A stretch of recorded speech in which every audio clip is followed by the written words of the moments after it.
सत साहिब सतगुरुदेव की जय। बंदी छोड़ कबीर साहिब जी की जय। बंदी छोड़ गरीबदास जी महाराज जी की जय। स्वामी राम देवानंद जी गुरु महाराज जी की जय हो।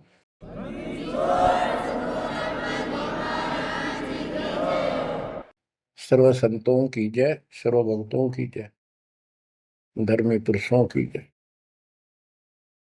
श्री काशी धाम की जय, श्री सुडानी धाम की जय, श्री क्रोथा धाम की जय, श्री बरवाड़ा धाम की जय। सत साहिब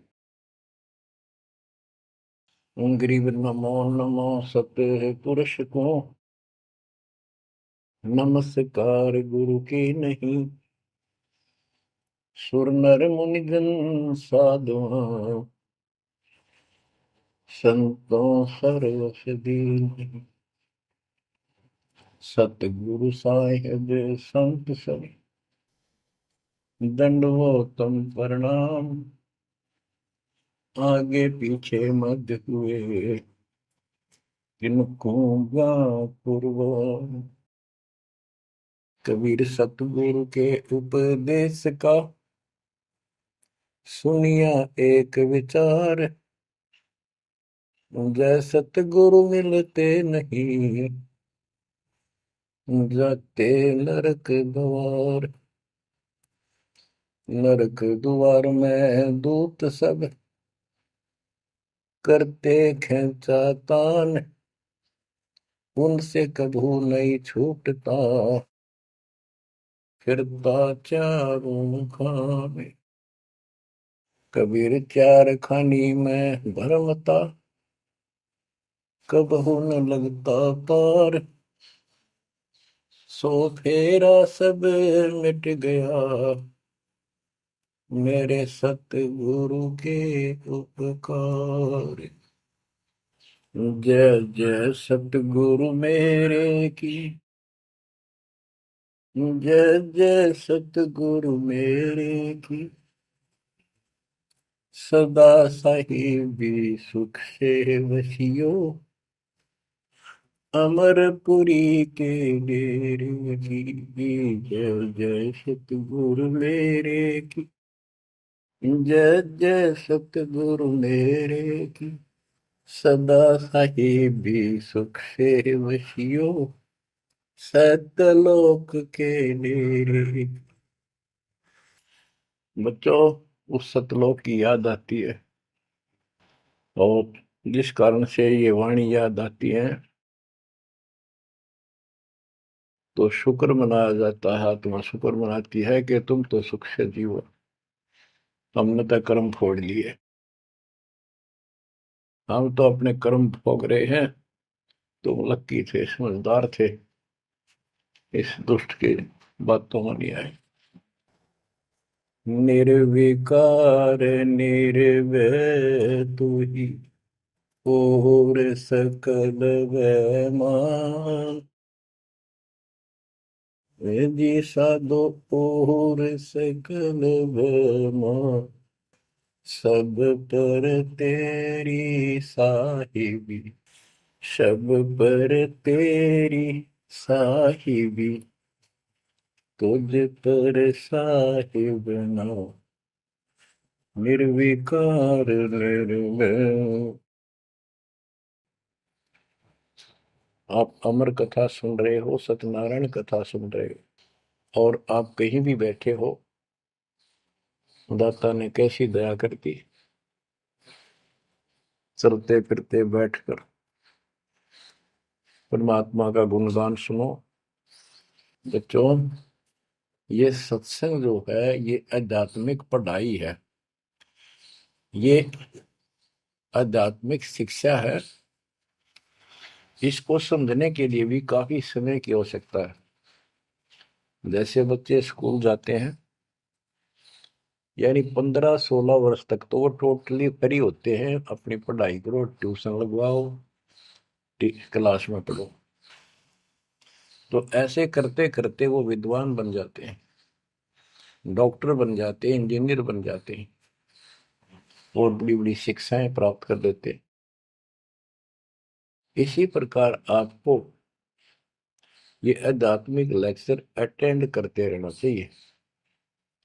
संसारिक काम भी करो, शिक्षा ग्रहण भी करो, लेकिन ये शिक्षा साथ जरूर ग्रहण करो। इसके बिना सब व्यर्थ है। वो तो सिर्फ पेट के लिए, रोजी रोटी के लिए जो भी कर्म हम करते हैं सब रोजी रोजगार के लिए होता है, और वो रोजगार हम करते करते नुकसान हो जाता है। सब कुछ करते करते हानि हो जाती है, कोई लाभ नहीं मिलता। इधर कमाते हैं, उधर रोग हो जाता है, यहाँ से कमाया उधर खत्म हो गया। तो परमात्मा के चरणों में आने के बाद, इसकी शरण में जाने के बाद, तो ये इस तरह के कष्टों को कम कर देगा। परमात्मा की महिमा भी ना सुने, भक्ति ना करें, और काम में ज्यादा ध्यान दें, कभी नुकसान ना हो जाए। और वो करते करते हो जाता है, फिर घर के रहते ना गांठ के। इसलिए काम अवश्य करो, पर इसमें नागा ना करो। परमात्मा की महिमा अवश्य सुनो, और भक्ति डेली करो, सुबह दोपहर शाम के परमात्मा की स्तुति। आजकल तो अनपढ़ भी कर सकते हैं, मोबाइल घर घर है, उसमें लगाओ आरती, सुबह दोपहर शाम की, आराम से सुनो, काम भी करते रहो। खाना बना रहे हो, आरती चल रही है, बहुत बढ़िया, ध्यान आरती में रहेगा। जैसे ड्राइवर गाड़ी चलाते हैं, ड्राइविंग तो बहुत सावधानी का काम होता है, लेकिन उसमें बातें करते रहते हैं, वो चलाता भी रहता है। इसी प्रकार इस समय का ऐसे सदुपयोग करो, श्रवण भी करो, गाड़ी भी चलाओ, तो आरती भी लगा लो, उसके अंदर चलते रहो, सुनते रहो। तो परमात्मा ने आपके ऊपर रजा करने में कसर नहीं छोड़ रखी। और अब आप भी चौकस हो जाओ, सतर्क हो जाओ, समर्पित और दृढ़ हो जाओ। बच्चों, अपने को अपने घर का ज्ञान हुआ, अभी तक तो हमारे को अध्यात्म का सिर पैर भी ज्ञान नहीं था। और जब तक बच्चों हमें विश्वास नहीं होता कि परमात्मा कौन है, इसका प्रमाण कहाँ है, कहाँ प्रूफ है, और हमारी आत्मा इस बात को नहीं स्वीकार कर लेती क्या सचमुच यही सत्य है, तब तक हम भक्ति भी करते रहते हैं और आत्मा अस्थिर रहती है, मन अस्थिर रहता है।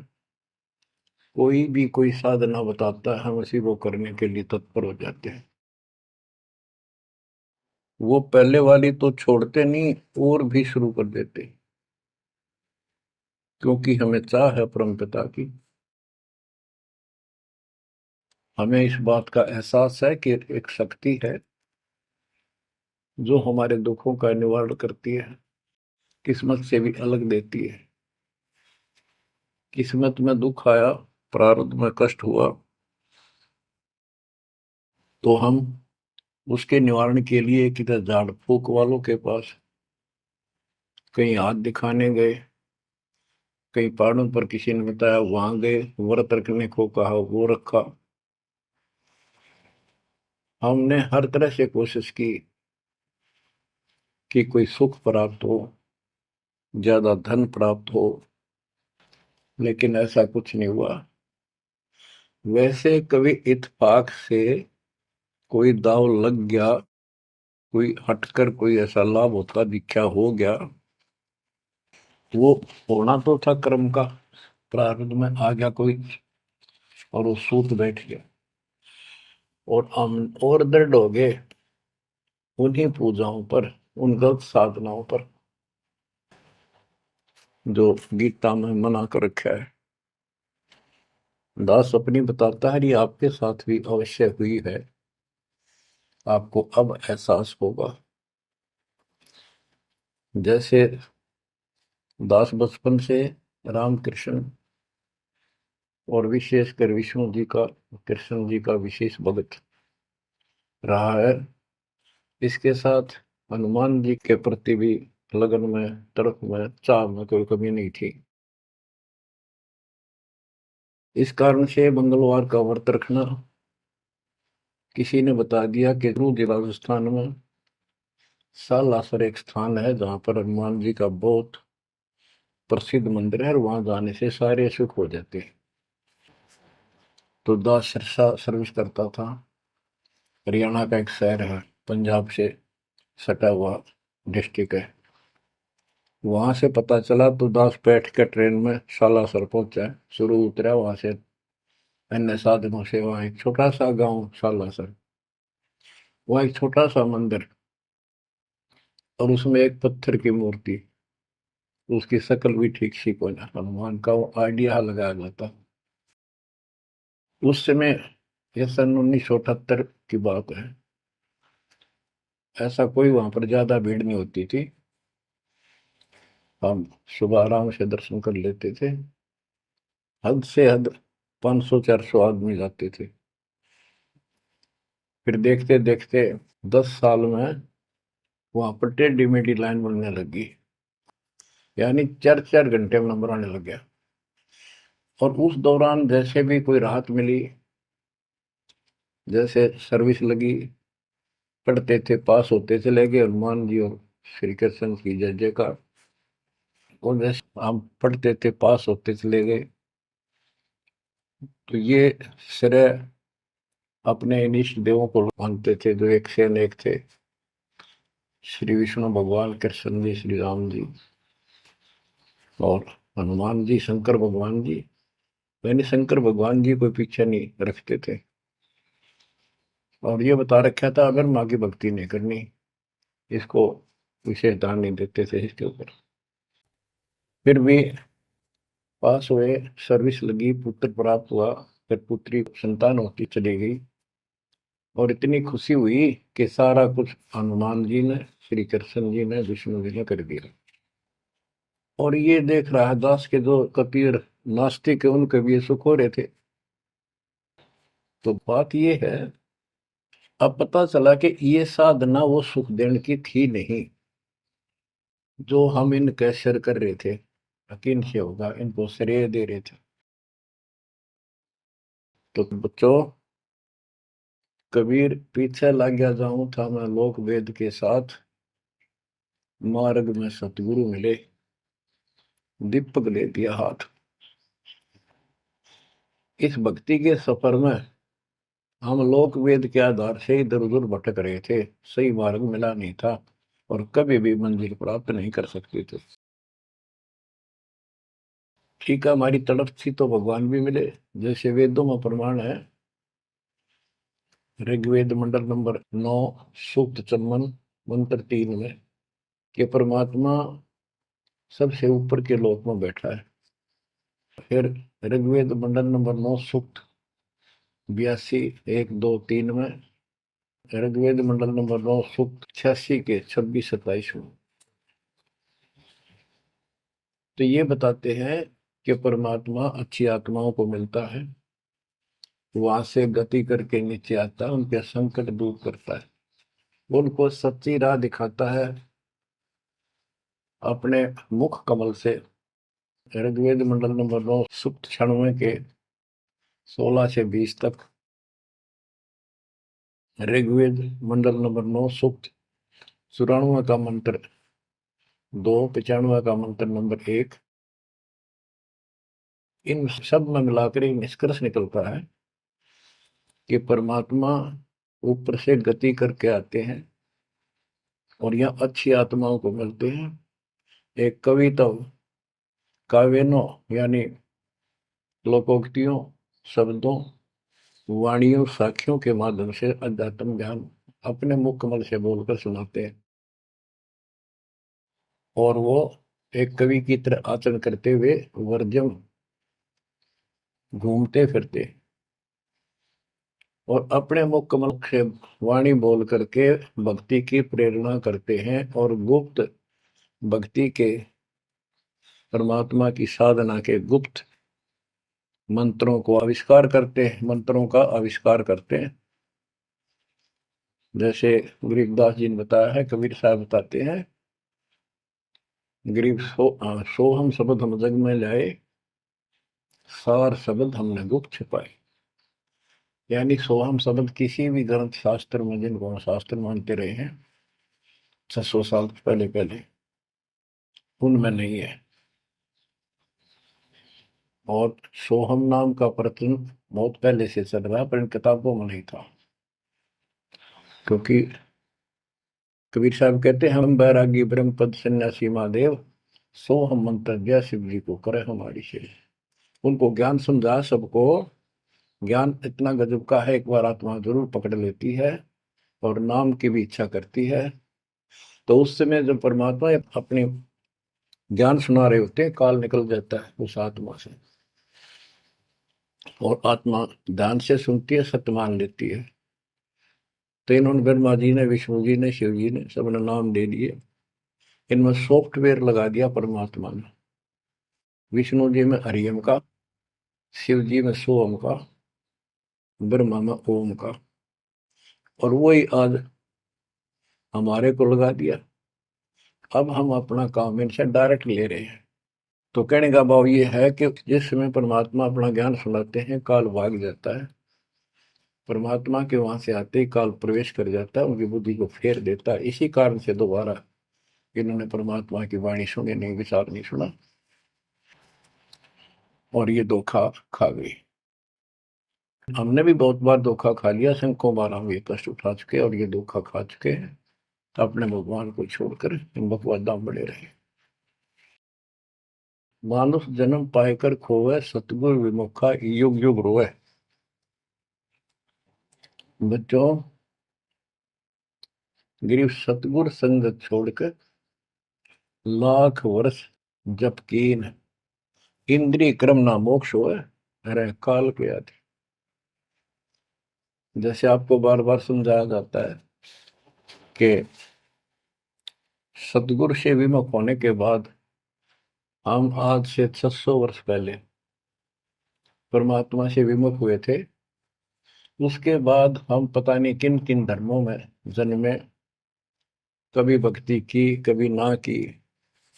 भक्ति करते थे और भक्ति ही नहीं थी, लेकिन मालिक फिर भी हमें उन प्रत्येक मानव शरीर में मिले हैं और सच्ची राह दिखाई है। हमने कुछ दिन की साधना अवश्य की है, फिर छोड़ दी, और जिसके कारण परमात्मा हमें चार्ज कर गए। उस चार्जिंग के कारण आज तक आपके हृदय में मालिक की चाह और भक्ति की तरफ बनी हुई थी, और मनुष्य जीवन मिलते रहे। क्योंकि हम 600 साल पहले गुरुद्रोही नहीं हुए थे, सतगुरु विमुख हो गए थे। सतगुरु विमुखा युग युग रोए, मानुष जन्म पाकर खोए। एक उदाहरण देता हूं। एक राबी नाम की लड़की, जिसको राबिया भी कहा, मुसलमान धर्म में जन्मी। वह पिछले सतयुग से मालिक के उनके साथ लगे थे, अपनी बेटी को, अपनी आत्मा के। गरीबदास जी ने बताया है कि कबीर साहब बताते हैं, दो दिन मेरी शरण है। यानी एक बार किसी युग में चाहे वो 10 दिन भी नाम ले ले, फिर छोड़ दिया वो, मालिक उसको अपने खाते में खींचता है। और फिर उसको धीरे धीरे धीरे धीरे, देखो अपने पिता को, देखो हमारे लिए कितना कष्ट उठा रहे हैं। उसको धीरे धीरे चार्ज करते रहते हैं, चार्ज करते रहते हैं, भक्ति की तरफ जन्म जन्मांतर बढ़ाते रहते हैं। उसी कर्म अनुसार, उसी क्रिया में वो लड़की आत्मा रैबी बनी हुई थी। एक लड़की मुसलमान घर में जन्म था, 12-13 साल की बेटी थी, भेड़ बकरियां चरा रही थी। और वो सारी सृष्टि के रचनहार हमारे पिता अपनी बेटी के लिए उस जंगल में पहुंच गए, घास फूस पर बैठ के जाकर बेटी के पास मुसलमान धर्म जिंदा का रूप बनाया। हमारे अंदर एक धर्म कर्म की ये भी एक समस्या है कि हम अपने धर्म वालों को महत्व देते हैं, दूसरों से नफरत करते हैं। ये काल की चाल है। इसलिए दाता सौ सब क्षेत्र में करूं अपने जन के काज, हिरण्यकशिपु जो मार दूं नरसिंह के साथ। अब्राहिम सुल्तान दम के बंदी बन के चले गए, एक नौकरानी बन के चले गए। क्या पड़ा था उनको? कोरडे खाए, नौकर बने, अपने बच्चे को नरक से निकालने के लिए कि तुम बालक को, बुद्धि छोटी है, बच्चे की बुद्धि इतना काम नहीं करती, इस ज्ञान से आपकी बुद्धि विकसित होगी, आप कुछ दिनों में संकेत समझने लग जाओ। अब जैसे रबी को मालिक ने समझाया, तो बच्चों, परमात्मा अपनी उस बेटी, उस आत्मा के, राबिया के पास जाकर बैठ के जंगल में गर्मी सर्दी घास फूस के ऊपर बैठ के और उसको समझाने लगे, बेटी भक्ति किया करो। तो बच्ची थी, जैसे उस धर्म के अंदर जन्मी थी, उसमें जो साधना बताते थे उसको कहती थी हम करते हैं, ऐसे करते हैं, नमाज करते हैं, ईद बकरीद मनाते हैं। तो परमात्मा ने उनको काफी समझा, कई दिन लगातार जाते रहे, ये चले जाते फिर आ जाते। अंत में लड़की ने स्वीकार कर लिया, भगवान मुझे वो सच्चा राह बता दो जिससे मोक्ष मिले। परमात्मा ने उनको मंत्र दिए, ये मंत्र दे दिए पांचों, लेकिन ये नहीं बताया ये किस किस के हैं, क्योंकि इसके बताने की जरूरत भी नहीं है। या तो चाबी है, किसी भी खजाने की है या कोई और सामान वाले की है, उस ताले के लाओ, खुल जाएगा और उसमें जो सामान है आपको मिल जाएगा। फिर भी याद होना आवश्यक है कि ये इसमें यूं सामान है, इसमें ये सामान है। तो लड़की ने कुछ दिन मालिक की साधना की, 4 वर्ष। उसके बाद समाज के दबाव में शानी होगी, उसने यहाँ तक फैसला कर लिया कि ये तो संस्कार बढ़ते चले जाते हैं, शादी ही नहीं कराऊंगी, विवाह नहीं कराऊंगी। उसने निकाह करने से मना कर दिया। माँ बाप ने कोशिश की, लड़की जवान होगी, लेकिन बिल्कुल स्पष्ट शब्दों में कह दिया, मैं विवाह नहीं करूंगी, मैं अल्लाह खुदा को प्राप्त करूंगी। माँ बाप परेशान हो गए कि बच्ची है, इसने तो जिद लगा ली, और इसका जीवन कैसे पार होगा, कैसे पास होगा, तो हो ही नहीं सकता। बच्चों ने कहा, बेटी या तो निकाह कर लेना, हम दोनों मरेंगे। लड़की ने सोचा, चल माता पिता की हत्या का क्यों सिर पर दोष लूं, आगे अपने पति से बात कर रहे हैं। निकाह हो गया। मुसलमानों के अंदर लड़की से अपनी राय पूछी जाती है विवाह के समय कि क्या आपको ये विवाह मंजूर है, निकाह कबूल है। लड़की यस कर देती है तो विवाह होता है, न तो नहीं होता। ये स्वतंत्रता बेटी को है। उसने यस कर दी, विवाह होगा। उनका पति बहुत बड़ा अधिकारी था, अफसर था, साहब था। मुसलमानों में एक से अधिक विवाह भी हो जाते हैं, सामान्य बात है। तो उसने यही विचार किया था कि तो शादी और कर लेगा, वहां दबाव बनाऊंगी, ना तो मर जाऊंगी और क्या इलाज है। तो उसने अपने पति से अपना उद्देश्य बता दिया, मैं भक्ति करना चाहती हूँ, मेरी कतई तमन्ना नहीं है कोई शादी और बच्चे पैदा करने की। यदि आप मेरे साथ जबरदस्ती करोगे तो मैं सुसाइड करूंगी। उनका पति भगवान से डरने वाला मुसलमान था, वास्तव मुसलमान था। उसने कहा, राबिया आपने निकाह कबूल क्यों किया, ये बता। उसने कहा कि मेरी मजबूरी थी, मेरे माता पिता मर जाते, मैं वो दोष नहीं लेना चाहती थी। उनका भी काम बन गया। कि आप बताओ आपका क्या इरादा है। मेरा फाइनल है, या तो मौत या अपनी भक्ति करूंगे। इतना दृढ़ विश्वास देखकर उसने कहा कि राबिया कोई बात नहीं, आप भक्ति करो, मैं अल्लाह के मार्ग में बात नहीं बन सकता। मैं भी भगवान से डरने वाला हूँ, लेकिन जैसे आपकी लोक लाज के कारण आपके पिता की समस्या प्रबल थी, इसी प्रकार समाज हमारा भी है, लोक लाज हमें भी है। आप मेरी दृष्टि में, मेरी तरफ से तो मेरी सिस्टर होगी, समाज की दृष्टि में मेरी वाइफ बन के रहना होगा। वो बोली मुझे मंजूर है। उसके लिए अलग व्यवस्था कर दी, अपनी भक्ति कर, किसी चीज की कमी नहीं आने देंगे। उसने अपनी और शादियां कर ली। अब वो 50 साल की होगी, सब देखा कि ये तो बिल्कुल देवी का रूप है, पलक भी उठाकर नहीं देखती। ये पिछले संस्कार थे, वो बैटरी चार्ज थी, उसमें चाह थी, आगे बैटरी लगी नहीं है, धीरे धीरे नष्ट होगी। या रोड मारा काल मारी, ये बहुत बड़ा षड्यंत्र है। सतगुरु कबीर साहब ने इसको कोई खोल नहीं सकता, इसे बचा भी नहीं सकता। इसलिए सतगुरु की शरण नहीं छोड़नी चाहिए। उसने अपने पति, जो संसारिक दृष्टि के पति से कहा कि मैं हज करने जाना चाहती हूँ। उसने कहा अच्छी बात है, जाओ, और कोई व्यवस्था ऊंट घोड़े की करवा देता हूँ, उस पर आराम से बैठ कर जाइए। बोली नहीं, मैं पैदल जाऊंगी, क्योंकि ये आस्था हमारी भगवान के प्रति अहंकार में नहीं, ऐसे जावा तो और बढ़िया है, ये वो शुरू से धारणा है।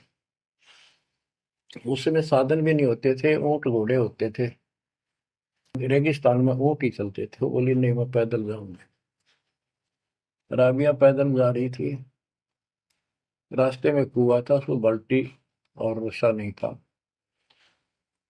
एक कुतिया वहां पर बहुत बुरी तरह रो रही थी, कभी कुएं की तरफ जा रही थी, राबिया के चरणों की तरफ आ रही थी। वो समझ गई कि प्यासी है, और साथ में बच्चा है, मरेगी की, बच्चे भी मरेंगे। आओ देखा ना ताओ देखा, दया बिना दरवेश कसाई। वो दरवेश थी, संत थी, दयालु थी, असली मुसलमान थी। उसने अपने बाल पाड़े सिर के, रस्सी बनाई लंबी, वो 100 फुट नीचे पानी होता था, और फिर अपने कपड़े निकाल कर शरीर के, उसके बांध कर नीचे भिगो कर बाहर टपकाए। निचौड़े एक मटके के टूटे हुए पात्र में कुतिया ने जी भर का पानी पिया, और लड़की ने अपने जो सिर के बाल पड़े, थोड़ा बहुत खून निकला था, रक्त, ब्लड को साफ किया, कपड़े पहन लिए, मक्का के लिए चलने लगी। वो मंदिर उठ के मक्का कुएं के साथ आकर खड़ा हो गया। लड़की ने तो जाना ही मक्का में था, एकदम प्रवेश कर गई। उधर इब्राहिम सुल्तान अदम की पहले बॉडी में वो आत्मा गई हुई थी, क्योंकि परमात्मा उनको भी प्रेरित करते हुए आ रहे थे। जो इब्राहिम सुल्तान अदम बाद में सम्मान बना, तो जिनको ये ज्ञान हो जाता था, वो अपने धार्मिक मेलों में जरूर जाते थे औरों को समझाने के लिए।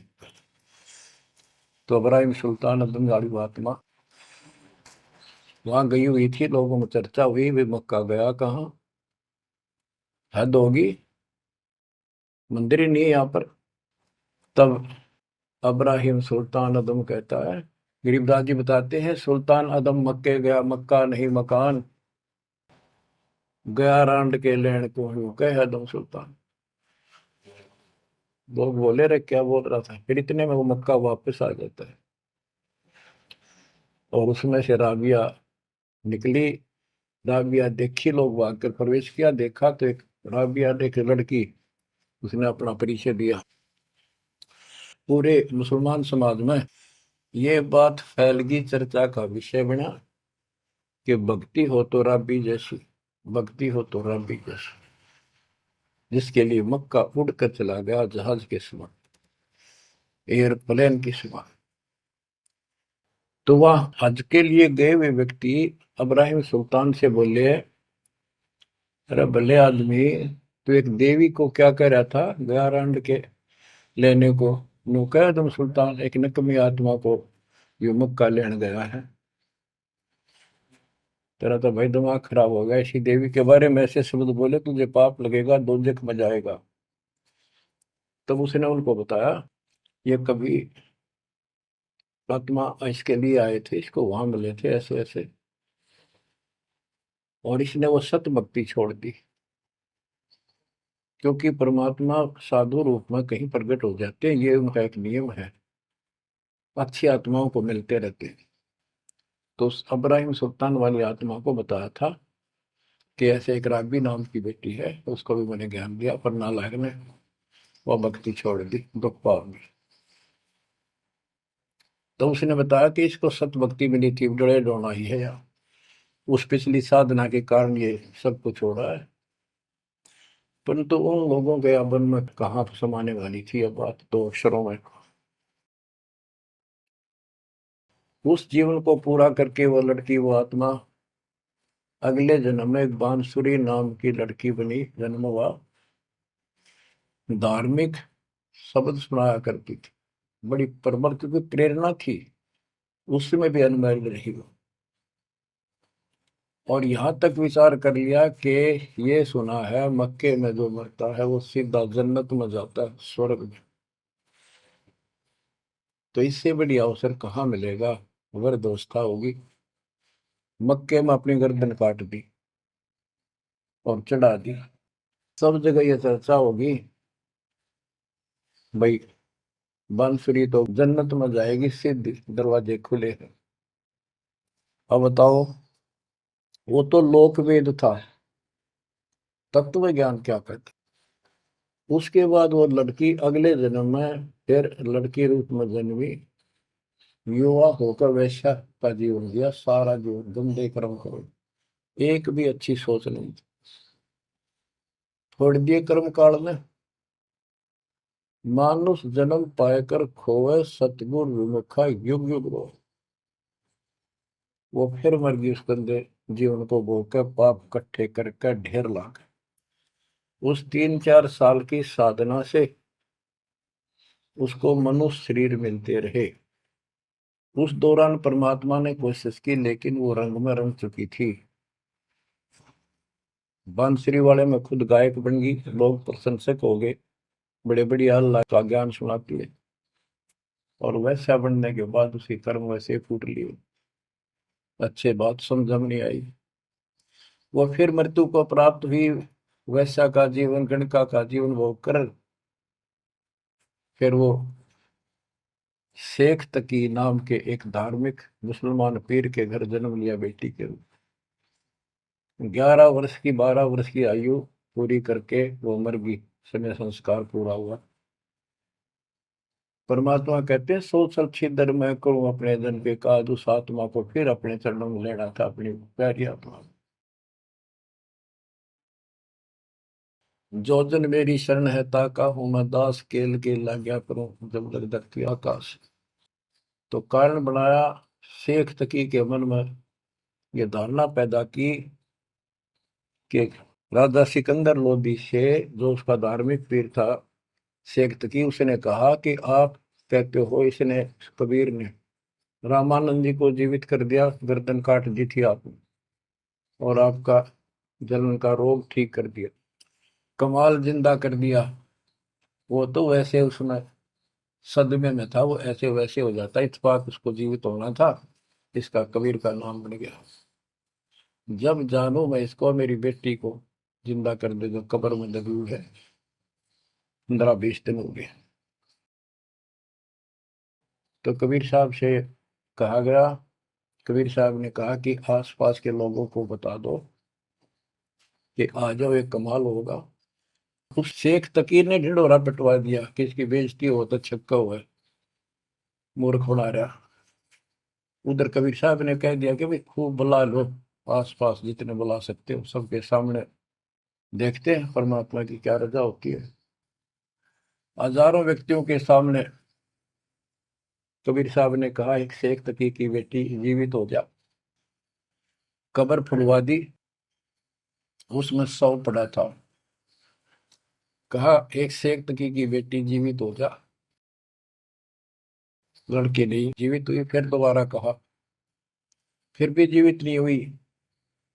शेख तकी नाचन लग गया, खुल गई पोल डोंगी की। देखो ये बकवास करता था, सुन लो भाई, है डोंगी पाखंडी झूठा। तो परमात्मा ने कहा कि शेख तकी तू कोशिश कर ले। तो और दूसरे बोले, जी ये कुछ करने जोगा होता था, अपनी बेटी ने कौन मिट्टी में दाबा है, आप पर दया करो। तब कहा है कबीर की बेटी, जीवित हो और बाहर आ बेटा। इतना ही कहना था। सारा शरीर में कंपन हुई, डेड बॉडी जीवित होगी और उठ के बेटी बाहर आ गई। मालिक के चरणों में मस्तक टेका। 1.5 घंटा तक अपनी पिछली गलतियां और कबीर भगवान की समर्थता सबके सामने बताई और कहा कि ऐसे ऐसे मुझे ये भगवान मिले थे अल्लाह। ये खुद अल्लाह अकबर हैं, पूरी सृष्टि के रचने वाले, सबके दुख दूर करने वाले। मेरे कर्म फूट गए, मैं इनको छोड़कर ऐसे ऐसे गंदे जीवन जी के मैं आज फिर इनकी कृपा हुई, मैं कोई मनुष्य जीवन शेष नहीं था। पशु पक्षी बनने वाली लाइन में खड़ी थी। ये परमात्मा वहां पहुंचे और धर्मराज के दरबार से मैं मुझे पेश किया, वहां से मेरे कागज निकाल दिए और मुझे साथ लेकर यहाँ के छोड़ा है। बोलो सतगुरु देव की जय हो, बंदी छोड़ कबीर साहिब की जय हो।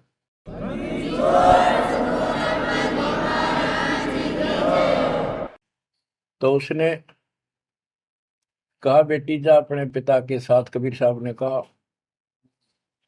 शेख तकी के साथ। वह बेटी बोली मुझे अपना पिता मिल गया, अपना मालिक मिल गया।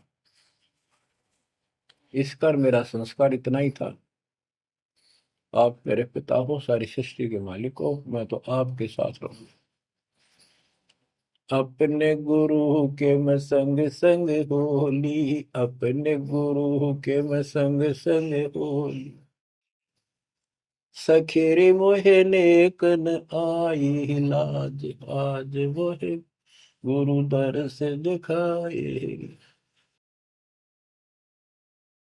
बच्चों यह बात तो बनेगी ऐसे ही। पानी कहते, देसी कहावत है, पानी तो झील में नीचे के स्थान पर आके ही टिकेगा। वैसे पलट में कितना ऊंचा चढ़ जाए लेकिन टिकेगा वहीं आके। मन का तूफान बकवादों का, कहीं धक्के खा लो, आके बात बनेगी सतगुरु शरण। तो कहते हैं गरीबदास जी का है, गिरिव सतगुरु संगत छोड़कर लाख वर्ष जब की, इंद्रिय कर्म ना मोक्ष हो, रहे काल के आखी। सतगुरु पूर्ण संत की संगत छोड़कर चाहे लाख वर्ष तक ये जप करते रहियो, चाहे ये जाप करते रहना, इसका कोई यूज नहीं होगा, क्योंकि कनेक्शन कट चुका होगा, मर्यादा भंग होगी। गुरु बिन माला फेरते, गुरु बिन देते दान, गुरु बिन दोनों निष्फल है, वो व्यर्थ जाएंगे। बच्चों परमात्मा हमारे लिए भटक रहे हैं, इन पिछली गलतियों से सबक लो, इनको फिर से ना दोहराना। जैसे आपको बताया है कि कबीर भगवान है, ये सारी सृष्टि के रचने वाले हैं, ये हमारे पिता, हमारे जनक है, हमारे कष्टों को दूर करने वाले संकट मोचन यही है। लेकिन हम इनको छोड़कर अन्य उपासना करते रहे हैं। जैसे गीता अध्याय 16 श्लोक 23 और 24 में स्पष्ट कर दिया है कि शास्त्र विधि को त्याग कर जो अपनी मर्जी से, इच्छा से मनमाना आचरण करते, मनमानी साधनाएं करते हैं जो शास्त्रों में प्रमाणित नहीं है, उनको न तो कोई सुख हो, न कोई सिद्धि प्राप्त हो, कार्य सिद्ध हो जिससे, और न उनकी गति यानी मोक्ष हो। तो भक्ति करते इसी के लिए है। ये तीनों नहीं हुए तो उस भक्ति का फायदा क्या, गड़े ढोने वाली बात। तो बच्चों आपको बताया, सभी वेदों और ग्रंथों से सिद्ध कर दिया कि कबीर भगवान है। वेदों को तो पूरा विश्व मानता है और हिंदू समाज तो इस पे कुर्बान है। उसके बाद दूसरा नंबर गीता, वेदों से भी प्रथम आ चुकी है वर्तमान में, क्योंकि इसमें ज्ञान बिल्कुल संक्षिप्त में और बहुत तीर्थाई सीरीज में। तो इसलिए इनमें सबसे आपको प्रमाणित कर दिया कि कौन सी भक्ति करनी है, कौन सी ना करनी है। गीता अध्याय श्लोक 23 में तो 16 के 23 में तो बता ही दिया कि शास्त्र विधि को त्याग कर मैं अनाचरण करते हैं, उनको कोई यूज नहीं। 24 में कहा कि इससे तेरे लिए अर्जुन शास्त्र ही प्रमाण है, कर्तव्य जो साधना करने योग्य है और अकर्तव्य जो ना करने वाली है, इन्हीं के आधार से करो। गीता अध्याय 9 श्लोक 25 में कहा कि भूत पूजने वाले भूतों को प्राप्त होंगे, पितर पूजने वाले पितरों को प्राप्त होंगे, देवताओं की भक्ति करने वाले देवताओं को प्राप्त होंगे, और मेरी भक्ति करने वाला मुझे प्राप्त होगा। अपनी साधना का पूरी गीता में 8वें अध्याय के 13वें श्लोक में एक मंत्र बताया है, ओम इति एक अक्षरम, ओम इति एक अक्षरम व्यवहारण माम मम ब्रह्म अनुसमरण। ओम इति एक अक्षरम मम मम ब्रह्म यह प्रयाति तजन देव से याति परमात्मा। मुझ ब्रह्म का केवल एक ही मंत्र है जिसका जाप करना अंतिम सांस तक जो इसकी साधना करता है वो मेरे से इस ओम से प्राप्त होने वाली गति को प्राप्त होता है। वो गति कौन सी है, इसके लिए आपको, क्योंकि ये एक लेक्चर है, पीरियड है जो दास आपको दे रहा है, और इसमें टीचर पहले दिन से लेकर 1 साल तक यह पढ़ावा है, तब जा करके बच्चों के दिल में स्वभावत है 100 बार पढ़ा ले तो भी पढ़नी पड़ती है, तभी उसके ऊपर विश्वास उतर जाता है, वो हृदय में जम जाती है। श्री देवी भागवत के 6ठे स्कंद में हिमालय राजा को वो देवी का परम भगत था, कुछ बातें नहीं हो रही थी, तो उसने कहा मुझे मोक्ष दो। धन तो बहुत दे दिया आपने, तो उसने कहा मोक्ष, ये झूठ बोले ने ज्ञान तो है नहीं, और उस भक्ति का ज्ञान इनको, क्योंकि उन्हें वो खत्म कर दिया जो मूल ज्ञान था, सूक्ष्म वेद का वो पार्ट हिस्सा। तो इसने कहा कि ओम का जाप कर।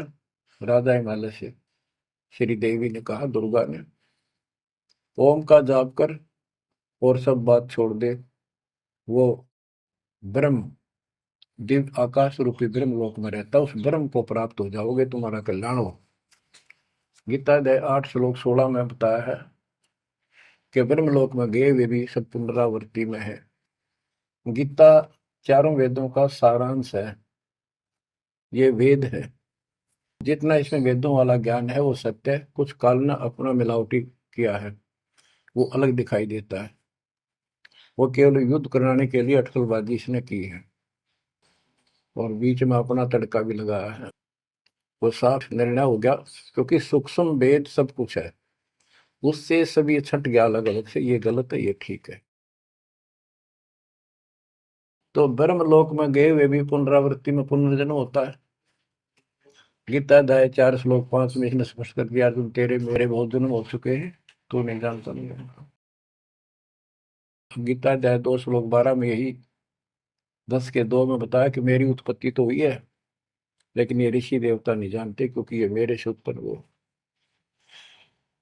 फिर उस ज्ञान को, जैसे जहां से शुरुआत हुई थी कि परमात्मा सतलोक से सबसे ऊपर के लोक में रहता, वहां से चलकर गति करके आता है, अपना सच्चा ज्ञातम ज्ञान खुद बोलकर बताता है। गीता अध्याय 4 श्लोक 32 में, ये कोड वर्डों में है गीता ज्यादातर, उसमें बताया कि जो ज्ञान ब्रह्मणे मुखे सचिदानंद घन ब्रह्म ने अपने मुख कमल से बोली वाणी में बोला है, उस वाणी में विस्तार के साथ लिखा है, उससे ये पूर्ण मोक्ष होगा, फिर कभी जन्म मरण नहीं होता।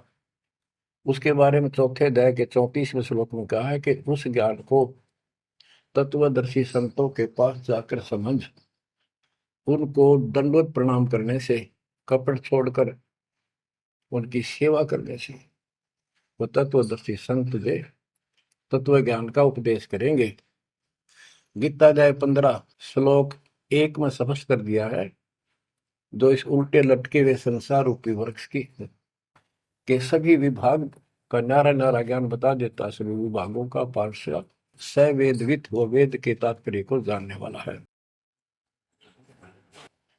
गीता अध्याय 15 श्लोक 4 में कहा है कि उस तत्व ज्ञान के प्राप्त होने के पश्चात उस तत्व ज्ञान रूपी शस्त्र से इस अज्ञान को काट कर, यानी तत्व ज्ञान को ठीक से समझकर उसके पश्चात परमेश्वर के उस परम पद की खोज करनी चाहिए, जहां जाने के बाद साधक फिर लौटकर संसार में कभी नहीं आते। और उसी की भक्ति करो जिसने सारे संसार रूपी वृक्ष को बनाया है, सृष्टि रची है। बच्चों, ये है वो तत्व ज्ञान, ये है वो मूल ज्ञान, सार ज्ञान निष्कर्ष निकाल के रख दिया गया है। अब गीता बोलने वाले ने कहा है कि उस तत्व ज्ञान के अंदर सब कुछ निष्कर्ष है, उसको समझो। यही कुरान शरीफ के अंदर, कुरान मजीद के अंदर सूरत फुरकानी 25 आयत 52 से 59 में यही स्पष्ट किया है। वो कबीर नाम का परमात्मा है जिसने सारी सृष्टि रची, जिसने सब आपको संतान माता पिता का रूप दिया, सबके कर्मों को वो काटने वाला है, सबके कर्मों को ठीक से जानता है। 6 दिन में सृष्टि रच के जो 7वें दिन तक प्रजा विराजा, उसकी खबर किसी बाखबर से पूछो। गरीबदास जी कहते वेद कतेब एक है भाई, और वेद कतेब का ज्ञान है दूर, वो संतों का मार्ग दूर।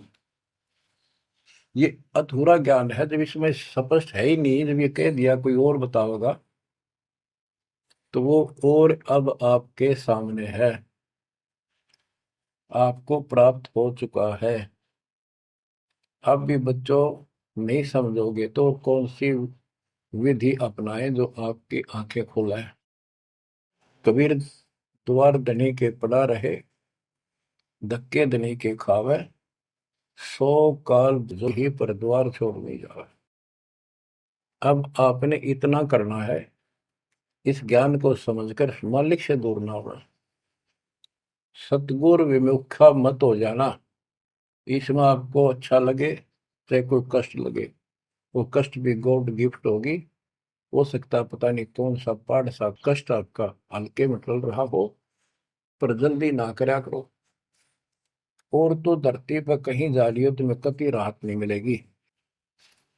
तो बच्चों, मानत ना मन मोरा साधो, मानत ना मन मोरा रे, बार बार मैं ये समझाऊं जग में जीवन थोड़ा रे, बार बार मैं ये समझाऊं जग में जीवन थोड़ा है।